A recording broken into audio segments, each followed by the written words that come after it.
Hi guys, what's up? Nandito tayo ngayon sa criminal evidence formation. Kuha tayo ng ikama ID.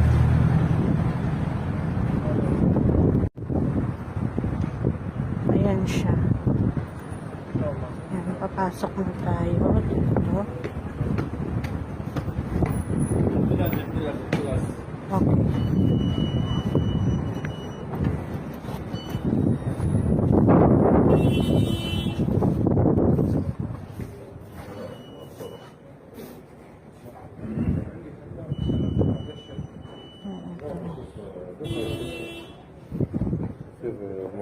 Okay. This one. Yan, dyan tayo kukuha ng ikama ID. Dyan tayo sa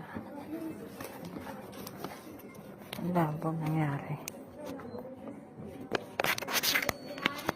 Yan. Dito tayo kukuha ng ikama ID natin. Yan. Tawagin tayo pang 200. Sipa tayo.